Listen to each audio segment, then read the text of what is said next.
to 7, 11. Let r equal to curly bracket और round bracket में a, b is to a belongs to capital B, capital A, capital A sir, और B belong to yes sir, और A minus B is odd,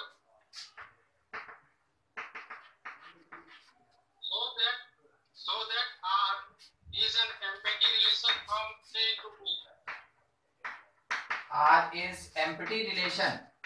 R is empty relation from A to B. ठीक है, चलिए देखिए क्या है। ये यहाँ पे अपने पास दो सेट दे दिया और एक रिलेशन R के बारे में बता दिया। रिलेशन R कौन? तो रिलेशन R AB टाइप का ऑर्डर्ड पेयर कंटेन करेगा। फर्स्ट एलिमेंट फर्स्ट सेट से बिलोंग करेगा, सेकंड एलिमेंट सेकंड सेट से बिलोंग करेगा, जबकि A माइनस बी ऑड होना चाहिए। तो देखिए काम का चीज वही है, A minus B that must be odd. Odd A के प्लेस पे आप क्या क्या रख सकते हैं, बस वैसे चलिए। तो A के प्लेस पे आप 3 और 5 रख सकते हैं, ठीक है। B के प्लेस पे आप क्या रख सकते हैं, 7 और 11। तो 3 माइनस 7 4 आया, -4, जो कि इवन है तो नहीं लेंगे। फिर उसके बाद 3 माइनस 11 ये अपने पास -8 प्रोवाइड करेगा, जो फिर से इवन है। इसको भी अडॉप्ट नहीं करेंगे क्योंकि क्वेश्चन हमको क्या बोला है, क्वेश्चन बोला है कि आपके पास आंसर ऑड आना चाहिए, उसी के अकॉर्डिंग चलेंगे। उसके बाद 5 का 5 माइनस 7 दैट इज -2, ये भी इवन है। और 5 माइनस 11 इज -6, ये भी इवन है। तो इवन अडॉप्ट ही नहीं करना है। तो आप यहाँ पे बस ऐसे दिखा सकते हैं कि जितना भी पॉसिबल ऑर्डर्ड पेयर्स हो सकता था उसको फाइंड किया गया, मगर हर एक रिलेशन में हमको ऑड नहीं मिल रहा है, बार बार इवन मिला।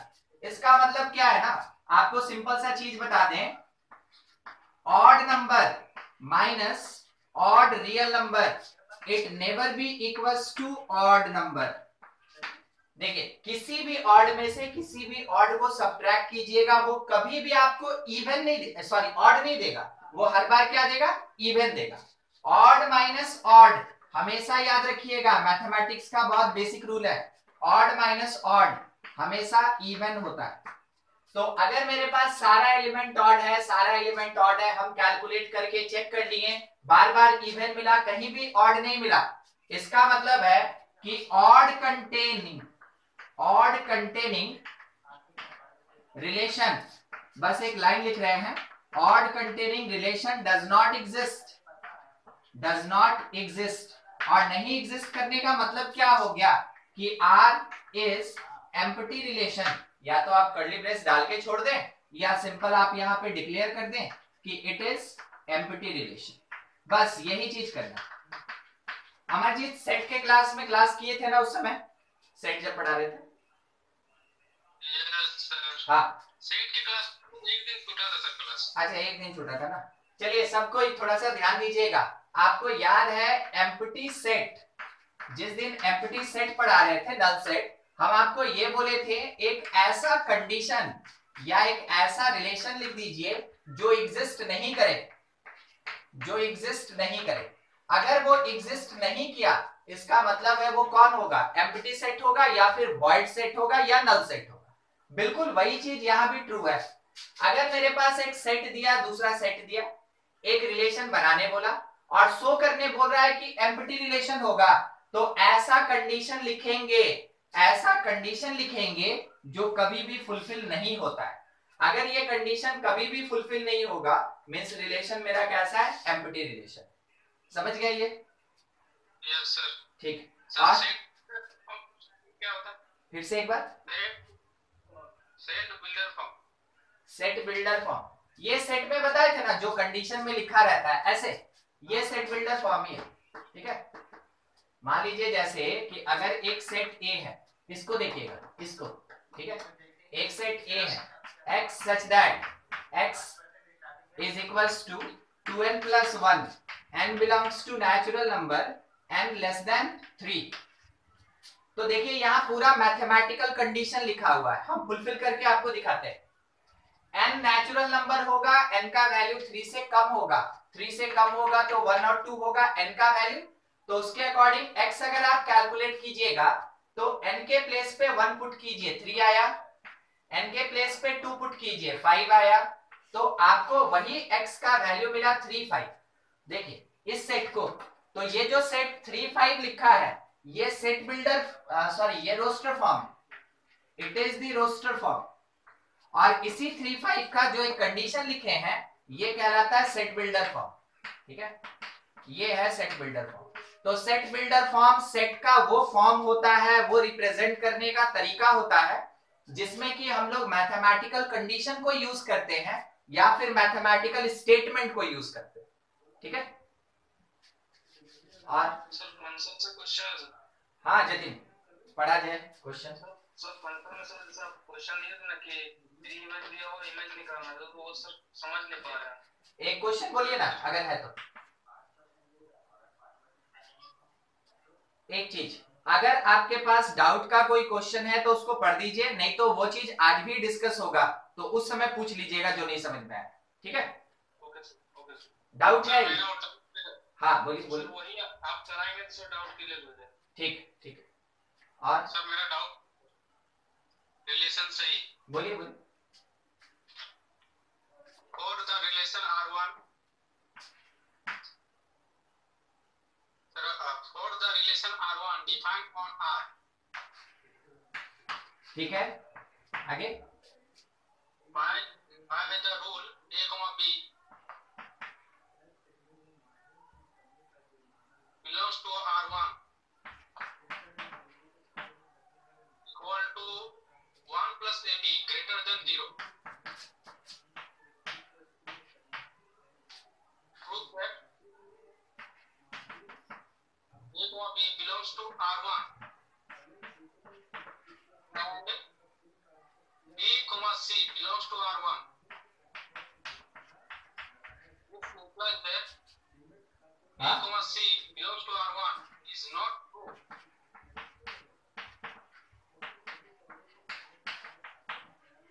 Or all A, B, C belongs to R.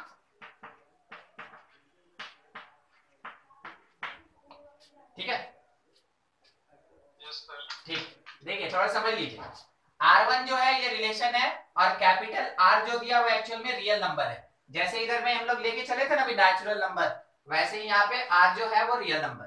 बोला क्या गया है, ऑर्डर्ड पेयर R1 से बिलोंग करेगा, जब इस कंडीशन को फुलफिल करेगा तब 1 प्लस AB ग्रेटर देन 0 होना चाहिए। प्रूफ क्या करना है कि AB तो R1 में है, साथ ही साथ BC भी R1 में है, तो इसके बेसिस पे चेक करके बताइए AC R1 में नहीं होगा, AC R1 में नहीं होगा, बस यही चीज चेक करना हमको। AB होगा, BC होगा, मगर AC नहीं होगा। तो देखिए क्वेश्चन जैसा बात बोला ना उसी का कंडीशन लेके चलते हैं, क्योंकि ये क्वेश्चन में गिवन है कि AB बिलोंग्स टू R1, तो इसके कारण कंडीशन क्या मिला कि 1 plus AB greater than 0। AB R1 में है तो इस कंडीशन को फुलफिल करेगा, साथ ही साथ BC भी बिलोंग कर रहा है रिलेशन R1 से। इसका मतलब क्या हुआ, देखिए A की जगह B और B की जगह C पुट करेंगे तो 1 प्लस BC ग्रेटर देन 0 होगा। ये क्वेश्चन का गिवन पार्ट है। अब जो हमको शो करना है थोड़ा उस पे चलते हैं। ठीक है, अकॉर्डिंग टू क्वेश्चन हम लोग को शो ये करना है कि 1 प्लस AC ग्रेटर देन 0, ये बताना हमको ट्रू की फॉल्स होगा कि नहीं होगा। ठीक है, ये कंडीशन फुलफिल हो रहा है कि नहीं हो रहा है। ठीक है, देखिए कैसे कर सकते हैं, यहां से B निकाल लेंगे और यहाँ पे B को पुट कर देंगे। सर B को ही टारगेट क्यों कर रहे हैं, A और C भी तो है। तो एक चीज ध्यान से देखिएगा, जो हमको ट्रू या फॉल्स दिखाना है उसमें कहीं आपको B दिख रहा है क्या? नहीं, नहीं है B। ठीक है, तो अगर B नहीं है इसका मतलब B को हटाना है, B को सब्स्टिट्यूट करना है, इसलिए B को ही टारगेट कर रहे हैं। इस बात का ध्यान रखिएगा, इसलिए B को टारगेट कर रहे हैं। तो यहां से B निकालेंगे तो क्या लिख सकते हैं, सिंस B, ठीक है ना, B देखिए ग्रेटर देन 1 उधर गया, A नीचे गया, b ग्रेटर देन -1/a। अब ये b उठा के यहाँ पे पुट करेंगे, ठीक है, put in 1 plus bc greater than 0। इसमें b के जगह पुट कीजिए, तो 1 प्लस b के जगह -1/a into c greater than 0। ठीक, ऐसा है। इधर वाला हो गया होगा, हटा रहे हैं, थोड़ा सॉल्व करेंगे। देखिए अब इस कंडीशन को थोड़ा सा देख के मैथमेटिकली सॉल्व करते हैं। एलसीएम लेंगे तो a आगे आएगा -c divided by a greater than 0। a को जब इधर भेज दीजिएगा तो आपके पास क्या मिला, a minus c greater than 0 is not like 1 plus ac greater than 0।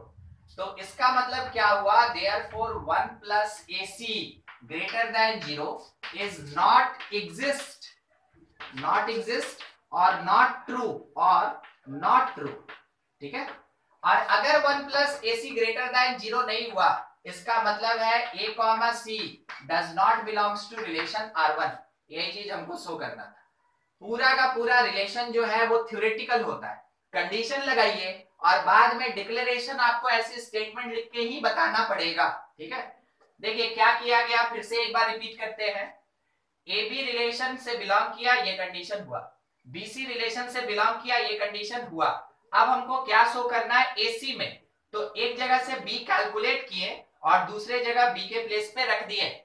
जब कैलकुलेशन हुआ तो ऐसा कोई भी रिलेशन हमको मिला नहीं। जब कैलकुलेशन हुआ तो ऐसा कोई भी रिलेशन हमको मिला नहीं। इसका मतलब है एसी ऑर्डर्ड पेयर R1 में नहीं होगा। ठीक है, यही शो करना था। यहां तक मैं आपका आंसर देता हूं। देखिए कुछ भी डाउट किसी को भी पूछे, इसमें कोई स्टेटमेंट नहीं समझे या ऐसा कुछ भी पूछ ले, नहीं तो कोई दूसरा डाउट है अगर क्वेश्चन तो वो पढ़ दीजिए। ये वाला जो बताए ना सर, इधर साइड वाला ये वाला बताए ना फिर से, sir right side left side. Yes sir, ठीक है, देखिए यहां तक तो क्लियर है ना अमरजीत? यस सर, ये क्लियर है? Yes sir. ठीक, उसी कंडीशन को सॉल्व किए। ए और सी में क्या रिलेशन हमको मिल रहा है, उस कंडीशन से ए और सी में क्या रिलेशन मिल रहा है, ए माइनस सी ग्रेटर देन 0 मिल रहा है, जो 1 प्लस ए सी ग्रेटर देन 0 नहीं है। क्या बोले, फिर से एक बार रिपीट करते हैं। ए माइनस सी ग्रेटर देन 0, 1 प्लस ए सी ग्रेटर देन 0 नहीं मिल रहा है हमको, क्योंकि ये इसके बराबर नहीं है। कैसे ये बराबर होगा, देख रहे हैं ना, दोनों अलग अलग है। क्योंकि ये इसके बराबर नहीं है, इसका मतलब है कि 1 प्लस ए सी एग्जिस्ट नहीं करेगा। ठीक है, 1 प्लस ए सी एग्जिस्ट नहीं करेगा, और अगर 1 प्लस ए सी एग्जिस्ट नहीं किया, इसका मतलब है ordered pair A C R1 से बिलोंग नहीं करेगा। बस वही चीज लिखना है। ठीक है, और एक क्वेश्चन। हाँ बोलिए बोलिए। लेट सर, लिखिए सर। लेट में equal to curly bracket x, y, z and b equal to a, b। Find the total number of relation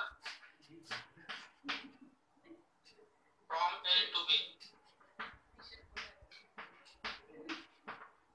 ये यस सर। ठीक, देखिए इसके लिए हम आपको सबसे पहले याद करवा दें कि ये आपको बताए कहां थे। जब आपको कार्टेशियन प्रोडक्ट पढ़ाया जा रहा था ना रिलेशन में, उस समय आपको ये बताया गया था। अब एक चीज, एक दो स्टेटमेंट आपको धीरे धीरे करके याद करवाते हैं। ठीक है, सबसे पहला statement, every relation is subset of Cartesian product. ये चीज याद रखिएगा, ये आपको वहां पे लिखाया गया है कार्टेशियन प्रोडक्ट। याद है कार्टेशियन प्रोडक्ट में एक लाइन लिखे थे, Cartesian product is the largest possible relation. सबसे बड़ा रिलेशन होता है। तो जितना भी रिलेशन होगा वो सब कार्टेशियन प्रोडक्ट का सबसेट होगा, पहला चीज। दूसरा क्या बात बोल रहे थे कि नंबर ऑफ सबसेट हम लोग पढ़े थे 2 to the power n होता है। ठीक है, बस यही दो चीज काम देगा। ये आपको थोड़ा थ्योरी बता दिए कि कौन से कॉन्सेप्ट पे आपका ये क्वेश्चन बनेगा। अब यहाँ पे सॉल्व करते हैं, ठीक है। सॉल्यूशन यहाँ सबसे पहले number of element in A count किए 1 2 3। Number of element in B आप काउंट कीजिए 2, ये मिला। तो number of element in A cross B that is equals to 3 into 2 means 6 हो जाएगा। ए क्रॉस बी में कितना एलिमेंट 6। अब ए क्रॉस बी का यानी कार्टेशियन प्रोडक्ट का जितना सबसेट होगा उतना ही रिलेशंस एग्जिस्ट करेगा। फिर से कार्टेशियन प्रोडक्ट यानी ए क्रॉस बी का जितना सबसेट होगा उतना ही नंबर ऑफ रिलेशन एग्जिस्ट करेगा। तो अब एक मिनट, ये वीडियो में कुछ हुआ है ना? तो मच्छर बैठ गया था कैमरा पे मच्छर बैठ गया था। देखिए कार्टेशियन प्रोडक्ट का जितना भी सबसेट होगा उतना रिलेशंस एग्जिस्ट करेगा। तो देखते हैं कार्टेशियन प्रोडक्ट में नंबर ऑफ एलिमेंट्स कितना 6। तो आप नंबर ऑफ सबसेट फाइंड करें। Number of subsets of A cross B that is equals to 2 to the power n, तो 2 टू द पावर 6। और जो number of subset of A cross B हुआ it is the number of relation. तो number of relations हमको कितना मिलेगा, ये 2 to the power 6 मिलेगा। सॉल्व करते हैं तो कितना होता है 64 होता है, ठीक है। तो टोटल 64 रिलेशन पॉसिबल होगा। देख लीजिए कुछ भी डाउटफुल पूछा जाए, नहीं तो थोड़ा जल्दी जल्दी नोट करेंगे फिर आगे बढ़ा जाए। चलिए पार्ट है अपना मेन रियल फंक्शन। तो रियल फंक्शन हम आपको बताए थे जनरल तौर पे अगर कभी f के अंदर ऐसे x लिखा रहता है वो हमेशा रियल फंक्शन होता है। इसको पढ़ते क्या है हम लोग, इसको पढ़ा जाता है पहला चीज, इसको पढ़ा जाता है function of x, function of x। और इसका मीनिंग क्या होता है, एक expression in terms of x किसके जैसा। एग्जाम्पल के लिए आप मान लें fx आपके पास लिखा 2x + 1, ठीक है। तो ये एक फंक्शन है, ये जो एक्सप्रेशन है ये एक फंक्शन है, किसका, फंक्शन ऑफ x है, ये x का फंक्शन है। उसी के साथ थोड़ा सा एक दो बात आपको ये भी बताया गया था कि अगर हम f1 कैलकुलेट करना चाहें तो x के प्लेस पे 1 पुट करेंगे। यानी आप ये कह सकते हैं f1 का मतलब है value of function at x equals to 1। तो निकालने के लिए बहुत सिंपल सा तरीका, x के प्लेस पे 1 पुट कर दें।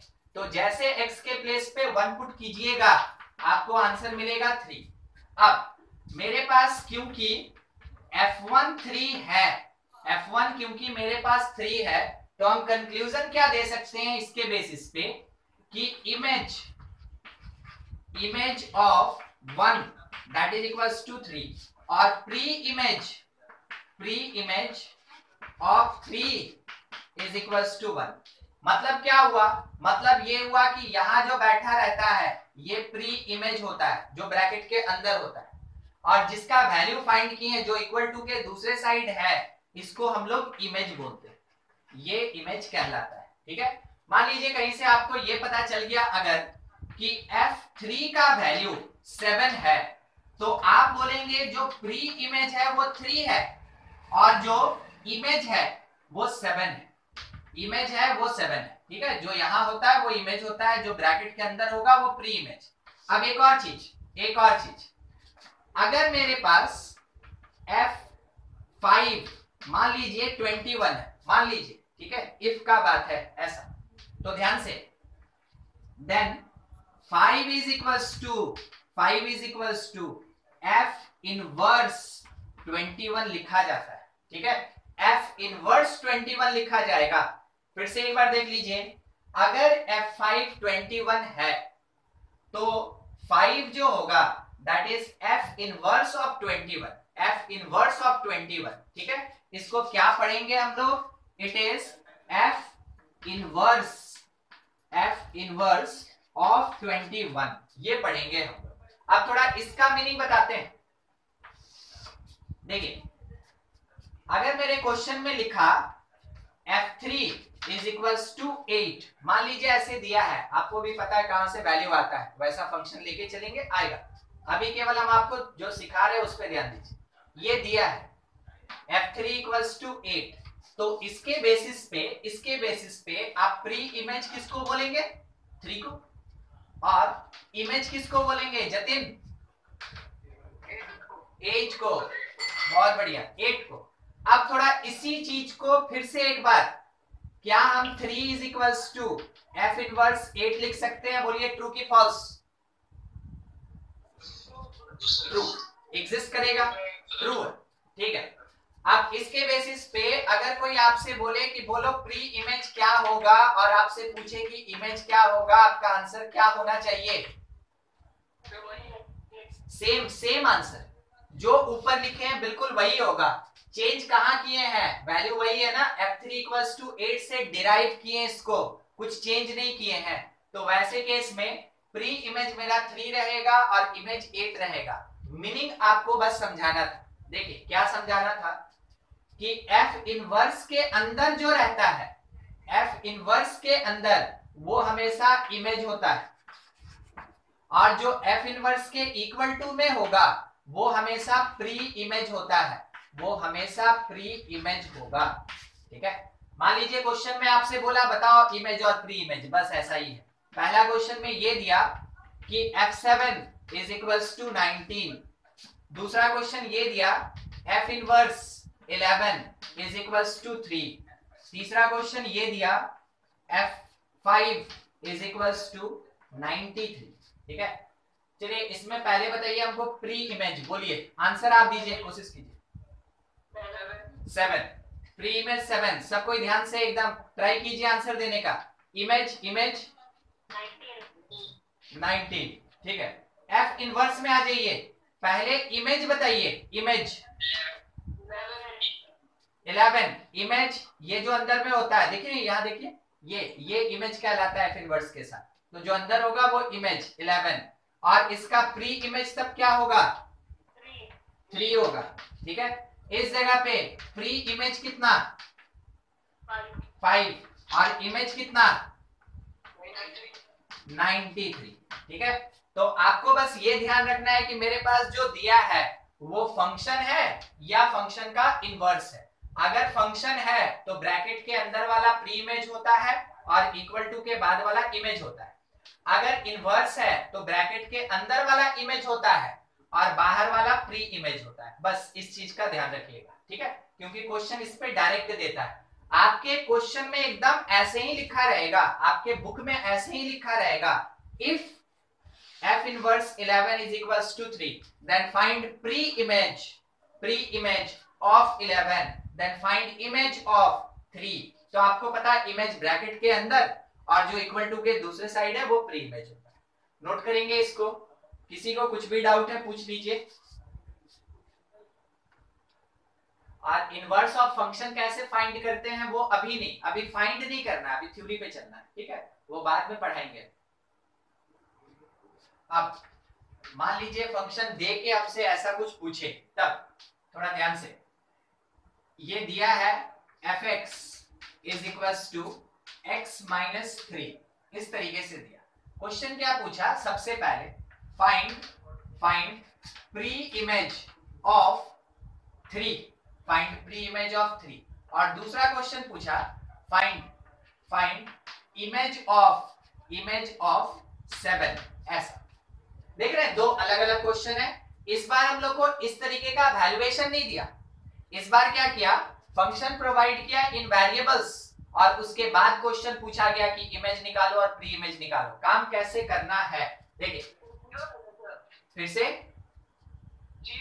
अच्छा ठीक है, आंसर हो सकता है, मे भी चेक करते हैं ना। देखिए क्या बोला, फाइंड प्री इमेज ऑफ 3। तो सोच के बोलिए, तो ये 3 इमेज है कि प्री इमेज है? फाइंड प्री इमेज ऑफ 3, तो इमेज।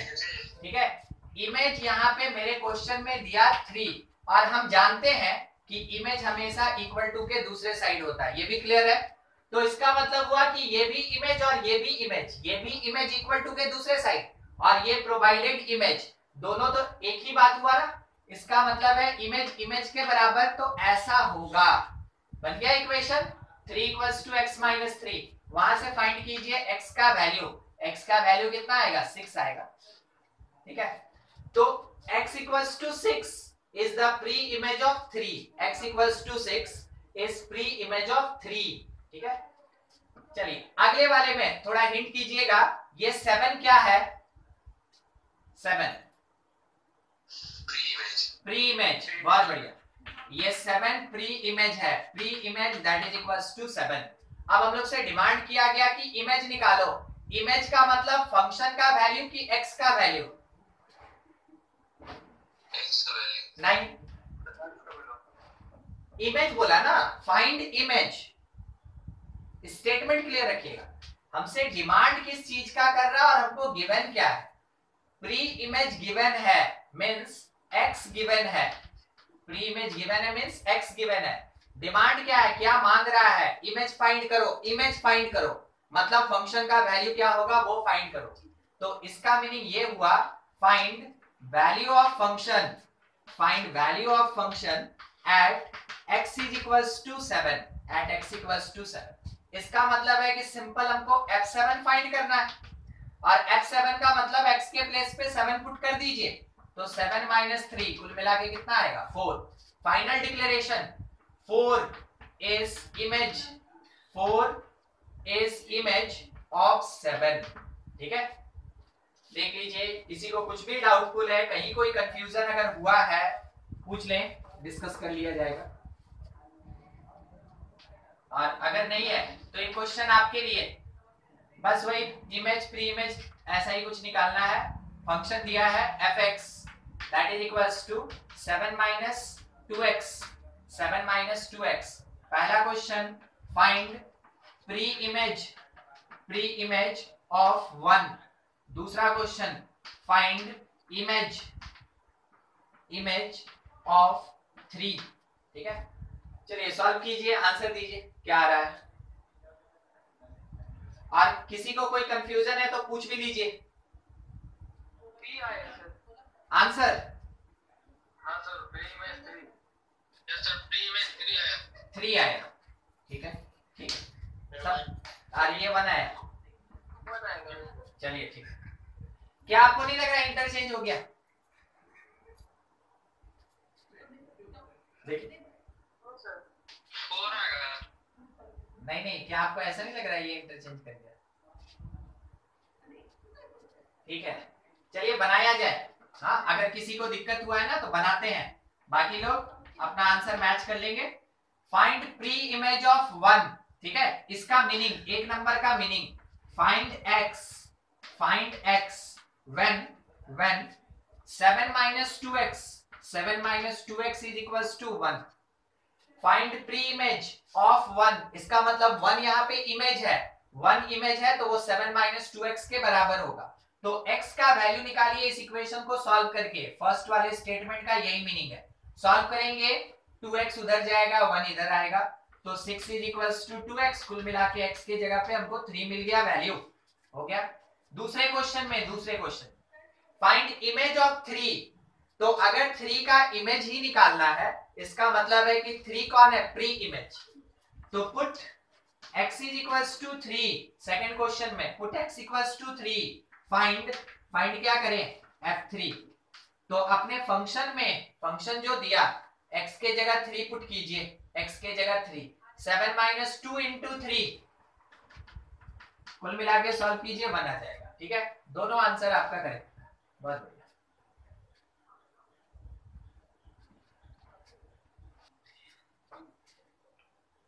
एक मिनट। डोमेन, ठीक है, डोमेन ऑफ रियल फंक्शन। किस चीज पे बात कर रहे हैं? डोमेन ऑफ रियल फंक्शन, इस चीज पे बात कर रहे हैं। अभी तक डोमेन हम लोग जो भी देखे थे रिलेशन में देखे थे, और डोमेन हम लोग सेट फॉर्म में क्या सीखे थे? हर एक ऑर्डर्ड पेयर के फर्स्ट प्लेस के एलिमेंट का जो सेट होता है उसी को हम लोग डोमेन कहते हैं। तो वो कब का बात है? जब सेट फॉर्म में होता है, जब ऑर्डर्ड पेयर प्रोवाइडेड होता है, तब। अब हम लोग मेनली डिस्कस कर रहे हैं रियल फंक्शन पे। रियल फंक्शन कहने का मतलब ऐसा कुछ x कंटेनिंग फंक्शन होगा, उसका डोमेन कैसे फाइंड करना है उस पर डिस्कशन है। ठीक है, देखिए सबसे पहला चीज इसमें आपको जो जानकारी चाहिए इसके क्वेश्चन को बनाने के लिए, उसमें आप पहला चीज ये ध्यान रखें, कंडीशन ऑफ एग्जिस्टेंसी। इसके क्वेश्चन को बनाने के लिए ये सब अभी जो भी पार्ट बताएंगे, जितना भी आपके सामने पॉइंट्स आएगा, वो डोमेन को सॉल्व करने के लिए यूज होता है। ठीक है, तो कंडीशन ऑफ एग्जिस्टेंसी, कंडीशन ऑफ एग्जिस्टेंसी, ठीक है, इसमें सबसे पहला जो कंडीशन है, अगर कभी आपका function fx, if function fx is equals to gx by hx, ये कौन सा फॉर्म कहलाता है? It is called rational function, इसको रैशनल फंक्शन कहते हैं। ठीक है, अगर कभी आपके पास फंक्शन p by q के फॉर्म में है, gx by hx के फॉर्म में है, रैशनल फॉर्म में है, तो वैसे केस में देन फॉर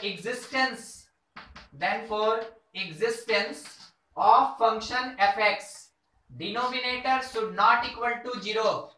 ठीक है, इसका मतलब ये हुआ that is hx should not equal to 0। बस यही एक कंडीशन लगाना है कि जो भी p by q के फॉर्म में दिया तो q should not equal to 0। अगर आप ऐसा कोई काम करते हैं तो जो भी सॉल्व करके आपको वैल्यू मिलेगा उस चीज को हम लोग बोलेंगे डोमेन ऑफ द फंक्शन। तो कंडीशन ऑफ एग्जिस्टेंसी 4 होता है, 4।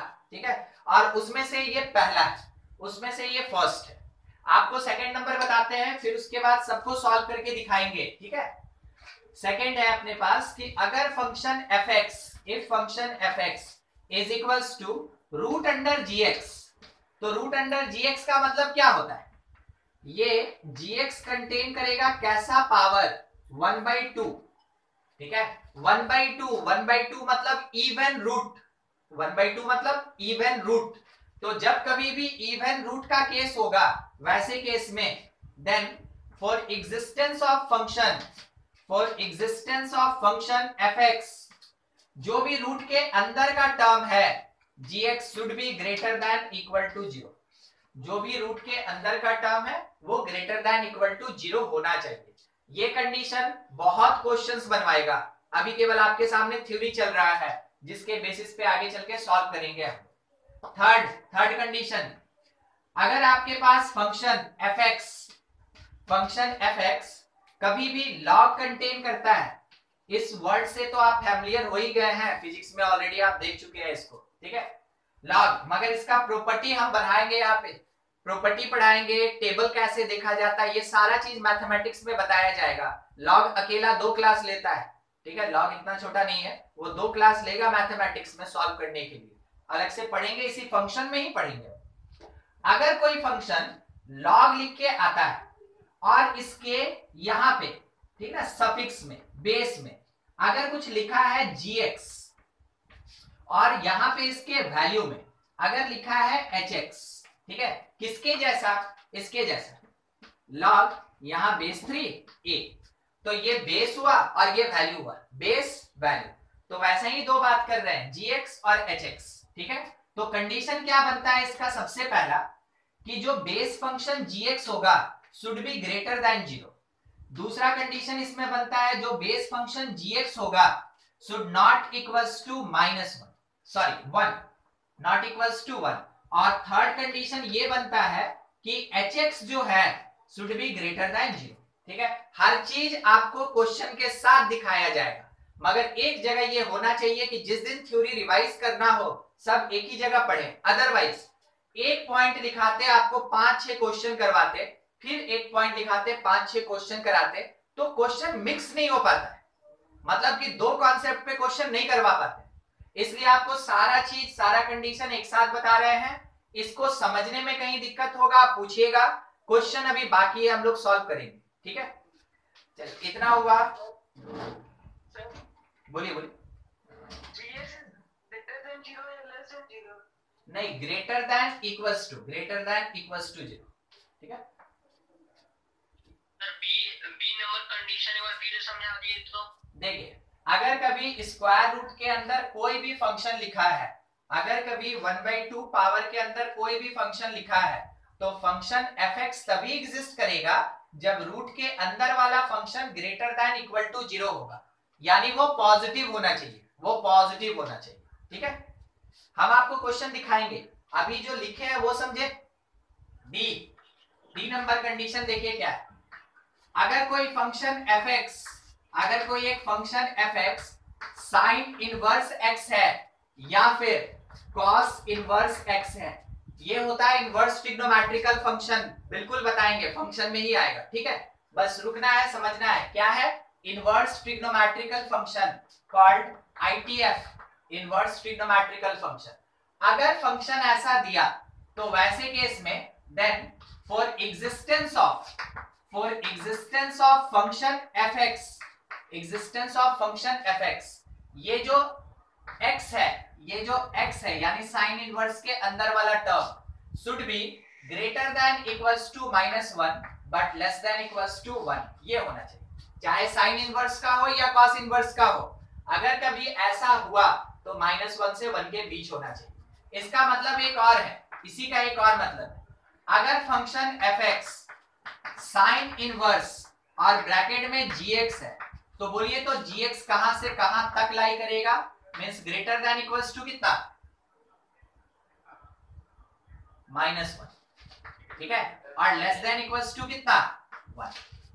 मीनिंग क्या, मीनिंग ये, हाँ मीनिंग ये है कि साइन इनवर्स के बाद जो भी रहेगा, साइन इनवर्स के बाद जो भी रहेगा वो -1 से लेके 1 के बीच में लाई करेगा, -1 से 1 के बीच में लाई करेगा। ये 4 कंडीशन है जिसके बेसिस पे डोमेन का हर एक क्वेश्चन बनेगा। और एक स्टार मार्क वाला बात है, if any function does not contain any of 4 restriction, ये जो आपको कंडीशन बताए ना, ये जो आपको रेस्ट्रिक्शंस बताए, ठीक है, रेस्ट्रिक्शंस या कंडीशन, ठीक है, ये जो लिखे एग्जिस्टेंसी वाला, देन वैसे केस में एक ही आंसर आपका आना चाहिए, domain belongs to real number. एक ही आंसर आपको मिलेगा बार बार, domain belongs to real number. ठीक है, अगर इन चारों में से कोई भी कंडीशन नहीं लगा किसी फंक्शन में तो वैसे केस में आपका आंसर एक ही होगा कि पूरा का पूरा डोमेन जो है वो रियल नंबर है। 4 में से कोई कंडीशन लगा तो उस तरीके से बनाएंगे, नहीं लगा तो क्या बोलेंगे, डोमेन और रियल नंबर होगा। ठीक है, अब डोमेन का डेफिनेशन सुन लीजिए। रियल नंबर में डोमेन किसको बोलते हैं, domain is all values of x for which function fx exist। ठीक है, डोमेन किसको बोलते हैं, डोमेन का मतलब x का वैल्यू होता है, फंक्शन का नहीं, डोमेन का मतलब x का वैल्यू होता है। तो x का वैल्यू कब, जब मेरा फंक्शन एग्जिस्ट करे, और मेरा फंक्शन कब एग्जिस्ट करेगा, देखिए यहाँ पे लिखा हुआ है कि आपका फंक्शन कब एग्जिस्ट करेगा। देखिए यहाँ पे पढ़िए क्या लिखा है, for existence of function f x, यहाँ भी देखिए क्या लिखा है, for existence of function f x. तो फंक्शन के एग्जिस्ट करने का कंडीशन यहाँ 4 है, और उसके अलावे अगर कोई भी टाइप का फंक्शन है तो उसमें डोमेन मेरा हमेशा रियल नंबर हो। ये थ्योरी आपको बार बार यूज में आएगा, लगभग 2 क्लास 3 क्लास 4 क्लास भी हो सकता है, यही थ्योरी है ना, आपको बार बार सपोर्ट करेगा और उसी पे क्वेश्चन बनता रहेगा। नोट कीजिए इसको ताकि कुछ क्वेश्चन बता दे आपको।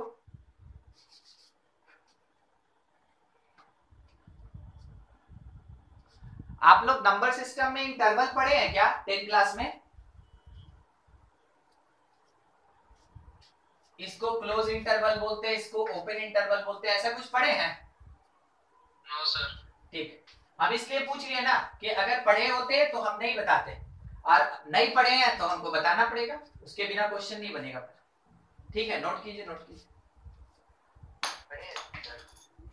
चलिए कोई बात नहीं लविश, अब मान ले रहे हैं अगर किसी का छुट्टा हुआ है तो बताना तो पड़ेगा, आपका रिवाइज भी हो जाएगा। ठीक है, मेन यही होता है ना कि 10 क्लास में आपको उतना ही पढ़ाया जाता है जितना आपके बोर्ड में जरूरत है। सर हमको और एक बार समझा दीजिए सर। ये सर फर्स्ट स्टार वाला सर, ये सर, हाँ मान लीजिए जैसे आपके पास कोई एक फंक्शन दिया, मान लीजिए 2x - 3 लिखा। अच्छा देखिए आप चेक कीजिए, क्या ये रेशनल है? आंसर देते रहिएगा जतिन, ठीक है? क्या ये रेशनल है? No sir. नहीं। खत्म। क्या ये रूट है? No sir. नहीं। क्या इसमें लॉग है? No sir. नहीं। क्या इसमें साइन इनवर्स कॉस इनवर्स है? No sir. तो हमको कुछ नहीं करना है, हम डायरेक्ट बोलेंगे इसका जो डोमेन होगा it belongs to real number. मेरा आंसर आ गया, डोमेन निकल गया। समझे? वही चीज बोले। रियल नंबर हो जाएगा। हाँ हाँ हाँ, वही चीज बोला गया। अगर जो 4 रेस्ट्रिक्शन लिखाया गया है उसमें से अगर कुछ नहीं लगता है, अगर वो कुछ नहीं लगता है तो हमेशा फंक्शन का डोमेन ऑल रियल नंबर होगा। तब आपको कुछ सॉल्व ही नहीं करना है, सीधा आंसर देना है कि डोमेन रियल नंबर होगा। ठीक है? थोड़ा सा यहाँ पे डिस्कशन कर रहे हैं इंटरवल्स पे। इंटरवल्स, ठीक है? इंटरवल्स में पहला चीज जो आता है वो है क्लोज्ड इंटरवल। क्लोज्ड इंटरवल, ठीक है? अब ये क्लोज्ड इंटरवल होता कैसे? स्क्वायर ब्रैकेट जब कभी भी रहेगा इसका मतलब है क्लोज्ड। स्क्वायर ब्रैकेट जब भी रहेगा इसका मतलब क्लोज्ड इंटरवल ही होता है। तो इसको हम लोग पहचानेंगे कैसे, सॉल्व कैसे करेंगे? अगर ये लिखा है कि x belongs to close interval a से लेके b तक, पढ़ेंगे कैसे? क्लोज a से क्लोज b तक x का वेरिएशन कहां से कहां तक है? क्लोज इंटरवल a से लेके क्लोज इंटरवल b तक। इसका मतलब ये हुआ कि x का वैल्यू a के बराबर होगा, स्टार्टिंग पॉइंट के बराबर, और उससे बड़ा होगा। x का वैल्यू एंड पॉइंट से छोटा और उसके इक्वल होगा। x will be greater than equals to a and x less than equals to b। Close का मतलब होता है इक्वालिटी होल्ड करेगा, क्लोज का मतलब इक्वल टू लगेगा। ठीक है? हमेशा इंटरवल में left hand side starting point, right hand side final point. Starting point, and point, initial point, and point. बस इस चीज को ध्यान में रखना है। इंटरवल में ये हमेशा होता है इनिशियल और ये होता है फाइनल या फिर एंड पॉइंट। हमेशा ये लास्ट में रहेगा, ये पहले रहेगा। अगर कोई इंटरवल लिख दे 4,2, बोलिए सही कि गलत?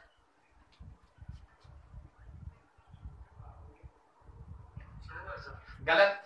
गलत। हमेशा इधर छोटा रहेगा, इधर बड़ा रहेगा। इनिशियल हमेशा छोटा होगा, फाइनल हमेशा बड़ा होगा। यानी लिखने का तरीका ये होना चाहिए 2,4। ठीक है? 2,4 ऐसे लिखते हैं हम लोग इसको। ठीक है? ठीक। आप सोच के बताइएगा -3, -2 सही कि गलत? इस बार ट्रू, इस बार ट्रू, क्योंकि -3 छोटा है, -2 बड़ा है। तो क्या करेंगे, जो स्मॉल वैल्यू रहेगा वो लेफ्ट में, और जो लार्ज वैल्यू रहेगा, जो ग्रेटर वैल्यू रहेगा वो राइट हैंड साइड में रहेगा। इंटरवल लिखने का हमेशा तरीका यही होगा। ठीक है? इसमें इसी चीज को हम एक बार ए बी में भी बोलते हैं। ठीक है? ए और बी में भी बोलते हैं। तो क्लोज इंटरवल ए बी का मतलब ये हुआ कि ए स्मॉल है, स्मॉल वैल्यू, और जो बी है ये लार्ज है या ग्रेटर है। ये लार्जर वैल्यू है, ग्रेटर वैल्यू। इसको आप ऐसे भी लिख सकते हैं ए इज लेस देन बी। इसका मतलब ये भी होता है। ठीक है? कि ए लेस देन बी, वो लेफ्ट में रहेगा और एक राइट में। आगे का चीज देखिए, सेकंड है ओपन इंटरवल। ओपन इंटरवल, ठीक है? तो ओपन इंटरवल को हमेशा राउंड से दिखाते हैं। अगर राउंड है, राउंड ब्रैकेट, इसका मतलब वो ओपन इंटरवल है। तो अगर बाय द वे ये लिखा if x belongs to open interval a b, तो वैसे केस में x ग्रेटर देन a होगा बट लेस देन b होगा। तो ओपन इंटरवल कभी भी इक्वल टू कंटेन नहीं करता है।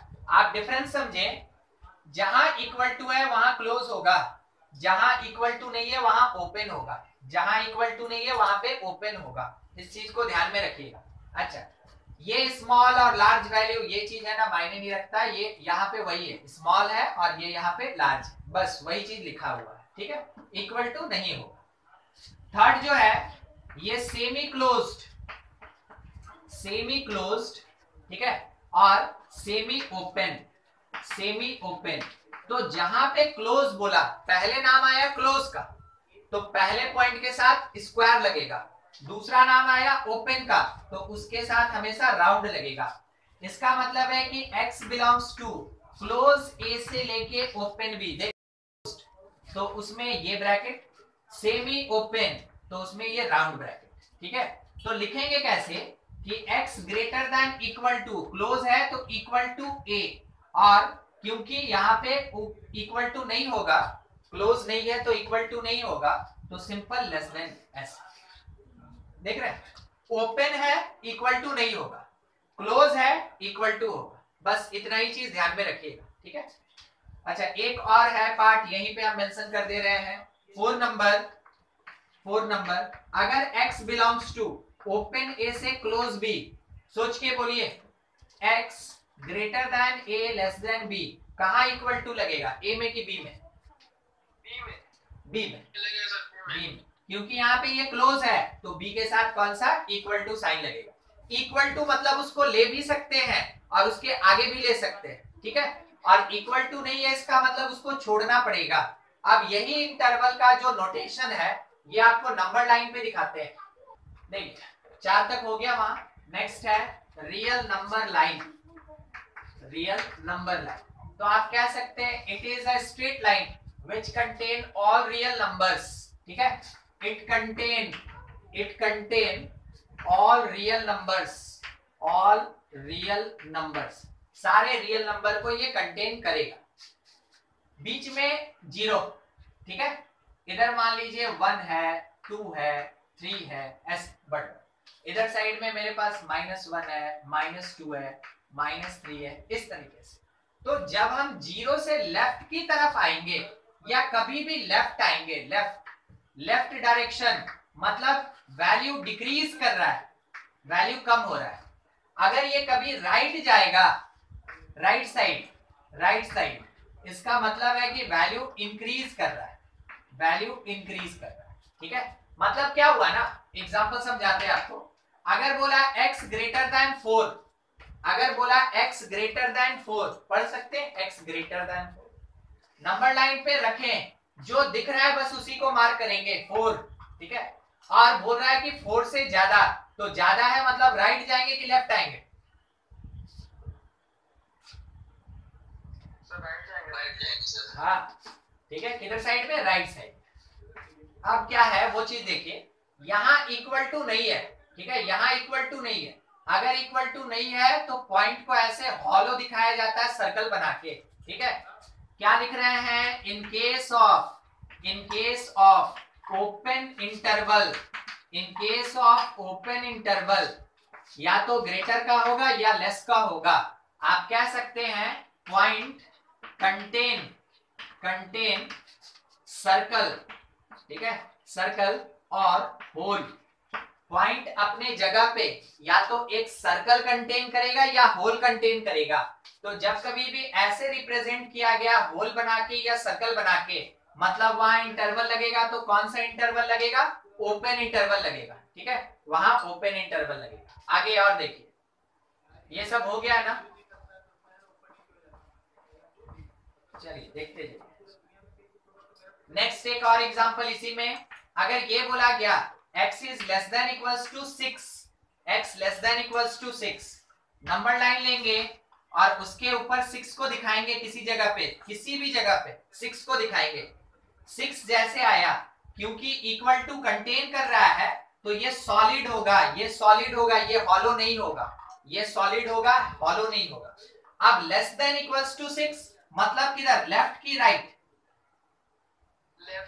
Left side. ये किधर की तरफ आएगा? लेफ्ट साइड, ठीक है। तो अब इसको लिखने का तरीका बताते हैं आपको, ठीक है, जिसको सॉल्यूशन सेट कहते हैं, वो आगे हम लोग को काम पड़ेगा। तो लिख सकते हैं x बिलोंग्स टू -∞ से लेके 6 तक, -∞ से 6, और 6 के साथ कैसा रहेगा? क्लोज्ड इंटरवल रहेगा। देख लीजिए कैसे लिखा जा रहा है, आंसर ऐसे ही लिखना होता है डोमेन का, ठीक है। अगर ये पूरा इधर चला, स्टार्ट करेंगे, स्टार्ट में हमेशा छोटा नंबर रहेगा, तो इधर -∞ होता है और इधर इंफिनिटी होता है, याद रखेंगे। नंबर लाइन के लेफ्ट में -∞ और राइट में इंफिनिटी होता है। वैसे केस में अगर 6 से छोटा चाहिए, इससे कम चाहिए, तो x belongs to minus infinity से 6 और 6 में क्योंकि इक्वल टू लगा है इस कारण से इसके साथ कौन सा नोटेशन चलेगा, क्लोज इंटरवल। अच्छा सोच के यहां पे आंसर दीजिए तो क्या आएगा, x बिलोंग्स टू, बोलिए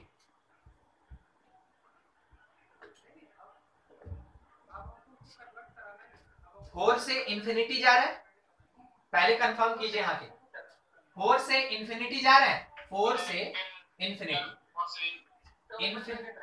आप यहाँ कौन सा ओपन नहीं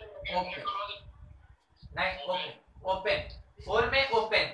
अच्छा एक और बात याद रखेंगे, विथ प्लस या माइनस इंफिनिटी ऑलवेज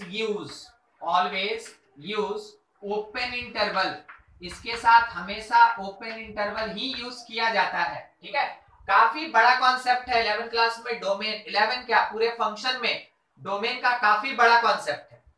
आपको यही चीज मेन सीखना है कि कौन कैसे, और जितना थ्योरी बता रहे हैं ये डोमेन के आंसर को देने में part by part step by step use में आएगा। हर चीज धीरे धीरे सीखना है, हड़बड़ाना नहीं, हर चीज धीरे धीरे सीखना है। पहला क्या सीखे, इंटरवल, उससे पहले क्या सीखे थे, कंडीशन, उसके बाद क्या सीखे, रियल नंबर लाइन, उसके बाद इंटरवल लिखना सीख रहे हैं हम लोग। ठीक है, इंटरवल लिखना सीख रहे हैं।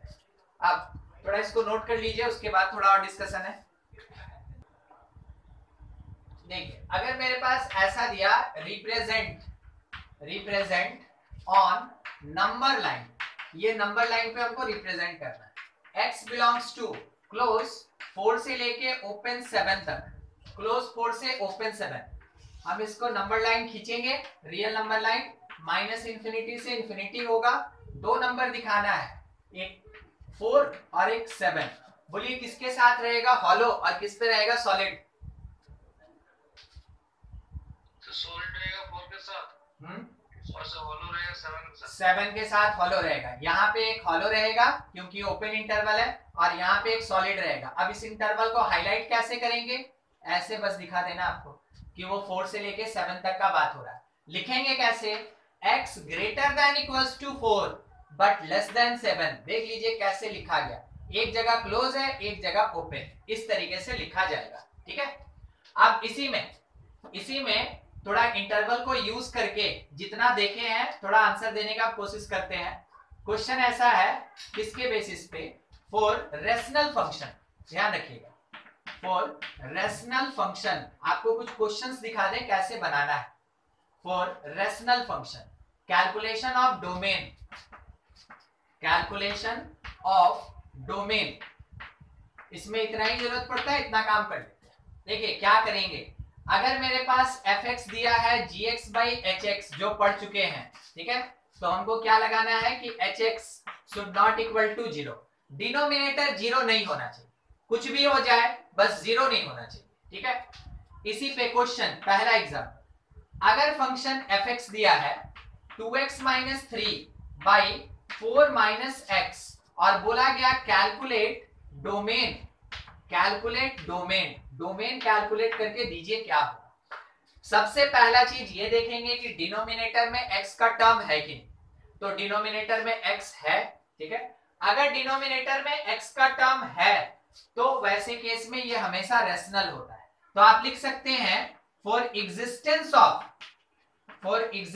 Of function fx denominator 4 minus x should not equal to 0, denominator should not equal to 0, इसका मतलब x should not equals to 4, x का वैल्यू 4 नहीं होना चाहिए। तो क्या हो सकता है, देखिए केवल बोला कि 4 नहीं होना चाहिए, और हम लोग कैसा फंक्शन पढ़ रहे हैं, रियल फंक्शन, तो रियल फंक्शन में पूरा रियल नंबर आंसर हो सकता है, बस किसको छोड़ के, 4 को छोड़ के। लिखने का तरीका, आंसर लिखने का तरीका और इसको नंबर लाइन पे रिप्रेजेंट करने का तरीका देखते चलिए। 4 यहाँ पे एक हॉलो बना के दिखा दीजिए, बस ये हो गया, यानी माइनस इंफिनिटी से इंफिनिटी तक कुछ भी ले लीजिए, बस किसको नहीं ले सकते हैं, 4 को नहीं ले सकते। लिखेंगे कैसे, लिखेंगे x belongs to open minus infinity से इंफिनिटी, मगर किसको नहीं लेना है, 4 को नहीं लेना है, एक्सेप्ट 4, कर्ली ब्रेस में एक्सेप्ट 4। कर्ली ब्रेस का मतलब क्या होता है, सेट, यानी इंडिविजुअल एलिमेंट्स हटा रहे हैं, तो वैसे केस में एक्सेप्ट 4 आप ऐसे दिखा सकते हैं। एक और लिखने का तरीका है, देखिएगा, x belongs to minus infinity से 4 तक यूनियन 4 से इंफिनिटी। सोच के बोलिए 4 को इंक्लूड किए हैं कि नहीं किए? नहीं। 4 देखिए दोनों में से कहीं भी नहीं लिया गया, 4 यहां नहीं लिया गया, 4 के साथ ओपन, 4 के साथ ओपन, यानी 4 को इंक्लूड नहीं किया गया है। तो 4 को छोड़ दिया गया है, माइनस इंफिनिटी से 4 तक कोई भी नंबर, 4 से इंफिनिटी तक कोई भी नंबर, बस 4 को छोड़ के। ठीक है। एक और लिखने का तरीका होता है, ये आपके स्कूल एग्जामिनेशन और कंपटीशन दोनों जगह पे इंपॉर्टेंट होता है। डोमेन स्कूल एग्जामिनेशन में भी इंपॉर्टेंट है और कॉम्पिटिटिव लेवल में भी ये बहुत ज्यादा इंपॉर्टेंट होता है। इस कारण से इस पे थोड़ा ध्यान रखिएगा विशेष, क्योंकि आपके ऑप्शन में पता नहीं तीनों में से कौन से टाइप से ऑप्शन दिया रहेगा, सेम क्वेश्चन का पता नहीं तीनों में से कौन से टाइप का ऑप्शन दिया रहेगा। आपको हर एक तरीका आना चाहिए ताकि आपसे कोई भी एक क्वेश्चन छूटे नहीं। अगर मेरा आंसर आ गया और हमको उसको लिखना ही नहीं आता है तो फिर उसके बाद सही ऑप्शन टिक कैसे करें, इसलिए प्रोसेस भी समझना है। ठीक है, चलिए इतना हो गया। लेफ्ट वाला हटा रहे हैं, थोड़ा और कुछ क्वेश्चन इसी पे रेशनल पे, कि अगर मेरा फंक्शन gx है और कैसा है x square plus 2x plus 1 और डिवीजन में लिखा है x square minus 3x plus 2 और बोला गया फाइंड डोमेन फाइंड करो कि इसका क्या होगा।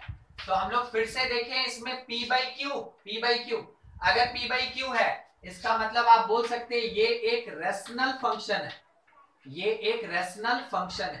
अगर ये रेशनल फंक्शन है तो वैसे केस में for existence of function gx denominator should not equal to 0, x square minus 3x plus 2 0 नहीं होना चाहिए।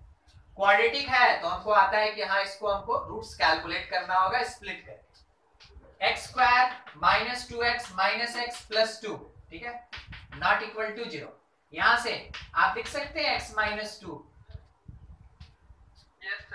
शॉर्टकट में लिख दें, किसी को दिक्कत नहीं ना होगा?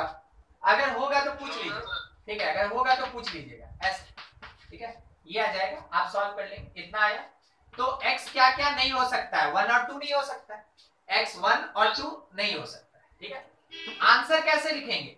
तो आंसर लिखेंगे x belongs to all real number, किसको किसको छोड़ के, 1 2 को छोड़ के। ठीक है, या फिर आप ऐसे लिख सकते हैं x belongs to minus infinity से इंफिनिटी, ये दोनों एक ही चीज है। रियल नंबर को ऐसे भी आप रिप्रेजेंट कर सकते हैं, माइनस इंफिनिटी से इंफिनिटी, किसको छोड़ के, 1 और 2 को छोड़ के। अब दूसरा तरीका जो है उसके लिए हम आपको थोड़ा और एक्सपैंड करके समझाते हैं। 2 नंबर है 1 तो ये हॉलो होना चाहिए 1, और 2 भी मेरा हॉलो होना चाहिए, ऐसा। तो क्या लिखेंगे, माइनस इंफिनिटी से 1, 1 से 2 और 2 से इंफिनिटी। क्या लिखेंगे, x belongs to minus infinity से 1 यूनियन 1 से 2 यूनियन 2 से लेके इंफिनिटी, 2 से लेके इंफिनिटी। देखिए आंसर लिखने का एक तरीका, 2 तरीका और ये तीसरा तरीका, और तीनों एक ही आंसर है, एक ही क्वेश्चन। ठीक है, नोट कीजिए इसको। और एक क्वेश्चन दे रहे हैं, आप इसका डोमेन बताइएगा। क्वेश्चन यहाँ पे है fx is equals to 1 by x square minus 7x plus 6, ऐसा है। बस उसके लिए डोमेन बताना। ठीक है, नोट कीजिए और जल्दी जल्दी बनाइए, अभी छोटा छोटा क्वेश्चन है।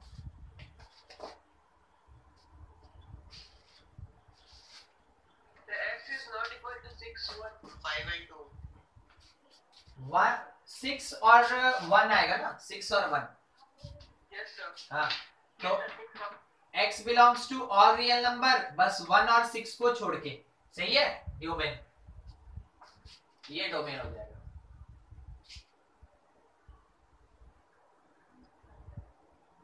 एकदम इसी तरीके से बनाना है और तीनों में से किसी भी एक टाइप से आंसर आपको लिख देना है। ठीक है, मगर आना चाहिए सब। देखिए नेक्स्ट एक ऐसा क्वेश्चन है, एक ऐसा क्वेश्चन है fx, डोमेन ही निकालना है। लिखा है 3x माइनस 2 और डिवीजन में ये लिखा हुआ है x plus 1 x minus 1 x square plus 1 ऐसा, ठीक है। और बोला गया कि इसका डोमेन क्या होगा ये फाइंड करो। हम लोग सिंपल कॉन्सेप्ट जानते हैं, अगर p बाई क्यू का केस है तो बस डिनोमिनेटर जीरो नहीं होना चाहिए, लगा दिए x प्लस 1 x माइनस 1 और x square plus 1 not equal to zero. सोच के देखिए, ये और ये एग्जिस्ट करेगा, ये एग्जिस्ट नहीं करेगा, बोलिए हाँ कि ना। क्या बोले सर? सर क्या बोले? सर ये बोले x square plus 1 not equal to zero always, ठीक है। एक्स स्क्वायर प्लस 1 कभी भी जीरो के बराबर नहीं होता है, ठीक है। हमेशा एक्स स्क्वायर प्लस 1 जीरो के बराबर नहीं होता है, ठीक है। ये चीज कह सकते हैं। जब भी ऐसा आया, ऑलवेज वर्ड आया, इसका मतलब इसके लिए मिलेगा x can be any real number, ठीक है, कुछ भी हो सकता है, ऑल रियल नंबर हो सकता है। पर्टिकुलरली इसके लिए सॉल्व किए, बाकी के लिए x should not equal to -1 और यहां से 1। तो आंसर क्या लिखेंगे? आंसर लिखेंगे इसके लिए कोई कंडीशन नहीं, इसके लिए कोई कंडीशन नहीं, क्योंकि ये ऑलवेज का केस है, पूरा लाइन दे दिया।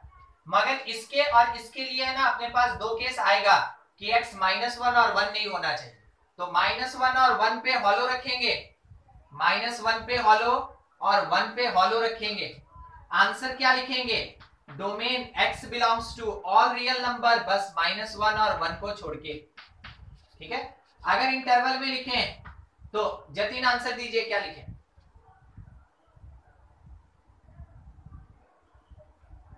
इंटरवल में लिखना है। हाँ हाँ, इसके जैसा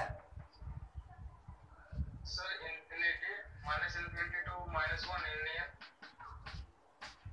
-1 to 1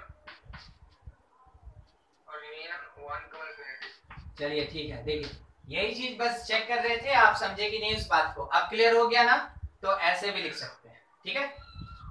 एक क्वेश्चन आपके लिए भी है, fx is equals to 2x division में x square plus x plus 1, इसका डोमेन फाइंड करना है। x square plus x plus 1 domain find करना है, इसको नोट कर लीजिए और उसका आंसर दीजिए।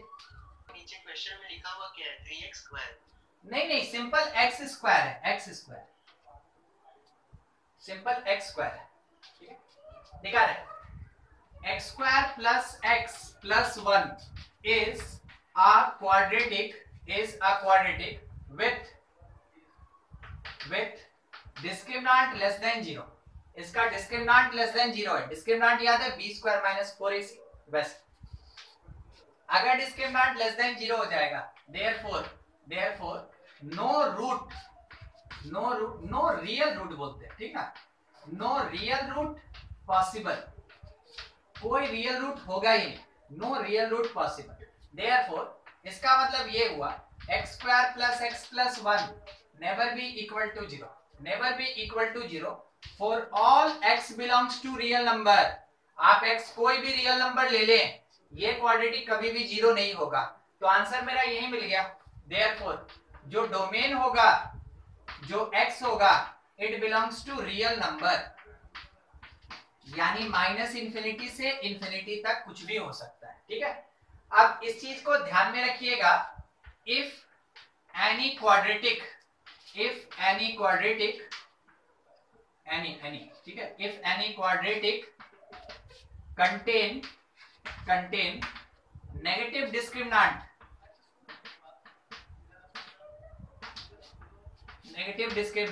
then no condition applied, तब कोई कंडीशन नहीं लगता है। और कोई कंडीशन नहीं लगेगा, इसका मतलब है x belongs to all real number होगा, इसका मतलब है डोमेन ऑल रियल नंबर होगा। एक बार फिर से चेक करके केवल बताइएगा रियल नंबर की नहीं होगा। एक fx दिया, that is equals to 1 by, यहाँ पे लिखा है x square plus 3x plus 1, ठीक है। बोलिए x belongs to real number, सही कि गलत?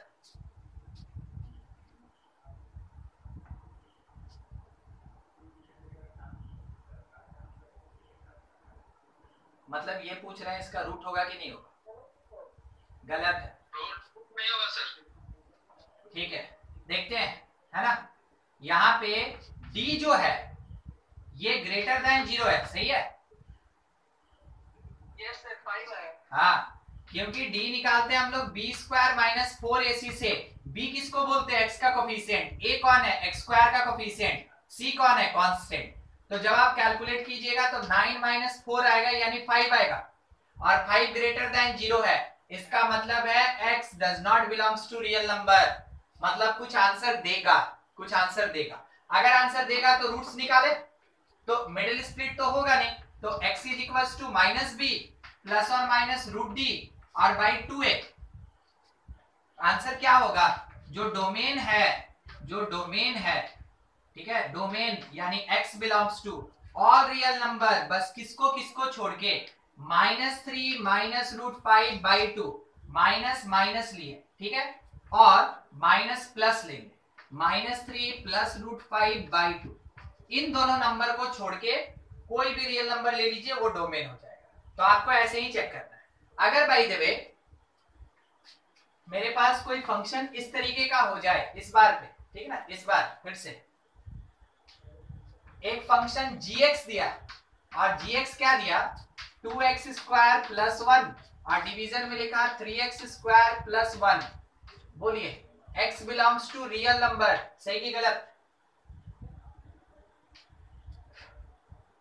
सही सही है। रीजन जिसको अगर नहीं समझ में आया फिर से, फॉर डिनोमिनेटर, डिनोमिनेटर के लिए देखते चलिए। अब मैथमेटिक्स आया है अपने फुल प्लेस पे। x स्क्वायर हमेशा ग्रेटर देन इक्वल टू 0 होता है, तो 3x स्क्वायर भी हमेशा ग्रेटर देन इक्वल टू 0 होगा, तो 3x square plus 1 greater than equals to 1 होगा। दोनों तरफ 1 लगा दिए, समझिएगा क्या हुआ? यहां से यहां आए, दोनों तरफ 3 से मल्टीप्लाई किए तो 0 रह गया। यहां से यहां आए, दोनों तरफ 1 ऐड किए तो ये वाला पार्ट 1 से हमेशा बड़ा होगा। अगर 1 से हमेशा बड़ा होगा तो क्या कभी 0 होगा? नहीं हो सकता है, ठीक है। 1 से बड़ा होगा तो 0 कहां से हो सकता है? नहीं हो सकता। अगर 0 नहीं हो सकता, वैसे केस में आपके पास कोई रेस्ट्रिक्शन नहीं, यानी कि 3x square plus 1 not equal to 0 always. और अगर ऑलवेज आ गया तो वैसे केस में आंसर क्या होगा? Domain belongs to all real number, सारा का सारा रियल नंबर इसमें आंसर होगा, ठीक है। yes, sir.